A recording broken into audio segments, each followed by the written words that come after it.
Ladies and gentlemen of the class of '97, wear sunscreen.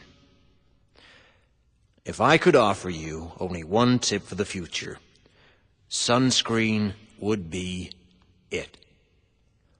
The long-term benefits of sunscreen have been proved by scientists, whereas the rest of my advice has no basis more reliable than my own meandering experience. I will dispense this advice now. Enjoy the power and beauty of your youth. Oh, never mind. You will not understand the power and beauty of your youth until they've faded. But trust me, in 20 years, you'll look back at photos of yourself and recall in a way you can't grasp now how much possibility lay before you and how fabulous you really looked. You are not as fat as you imagine. Don't worry about the future, or worry, but know that worrying is as effective as trying to solve an algebra equation by chewing bubblegum. The real troubles in your life are apt to be things that never crossed your worried mind, the kind that blindsides you at 4 p.m. on some idle Tuesday. Do one thing every day that scares you. Sing. Don't be reckless with other people's hearts. Don't put up with people who are reckless with yours. Floss. Don't waste your time on jealousy.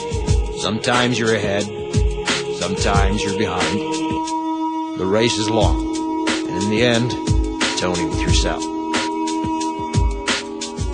Remember compliments you receive. Forget the insults. If you succeed in doing this, tell me how. Keep your old love letters. Throw away your old bank statements. Stretch. Don't feel guilty if you don't know what you want to do with your life. The most interesting people I know didn't know at 22 what they wanted to do with their lives. Some of the most interesting 40-year-olds I know still don't. Get plenty of calcium. Be kind to your knees. You'll miss them when they're gone. Maybe you'll marry, maybe you won't. Maybe you'll have children, maybe you won't. Maybe you'll divorce at 40.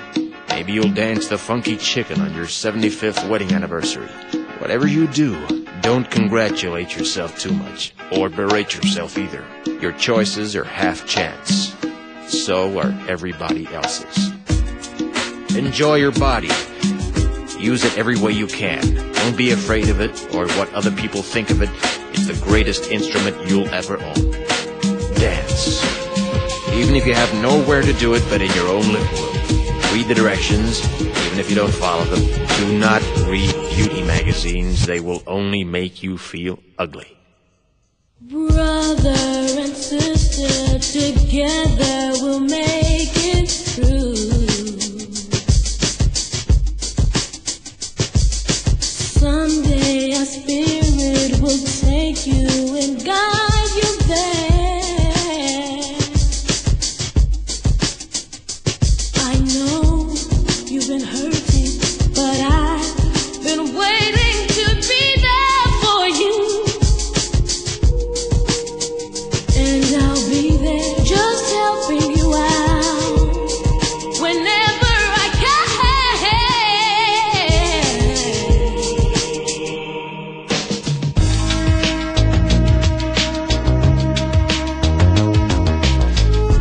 Get to know your parents. You never know when they'll be gone for good.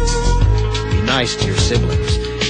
They're your best link to your past and the people most likely to stick with you in the future. Understand that friends come and go, but with a precious few, you should hold on. Work hard to bridge the gaps in geography and lifestyle, because the older you get, the more you need the people you knew when you were young. Live in New York City once, but leave before it makes you hard. Live in Northern California once, but leave before it makes you soft. Travel. Accept certain inalienable truths. Prices will rise, politicians will philander, you too will get old. And when you do, you'll fantasize that when you were young, prices were reasonable, politicians were noble, and children respected their elders. Respect your elders. Don't expect anyone else to support you. Maybe you have a trust fund. Maybe you'll have a wealthy spouse. But you never know when either one might run out. Don't mess too much with your hair, or by the time you're 40, it will look 85. Be careful whose advice you buy, but be patient with those who supply it. Advice is a form of nostalgia. Dispensing it is a way of fishing the past from the disposal, wiping it off, painting over the ugly parts, and recycling it for more than it's worth. But trust me on the sunscreen.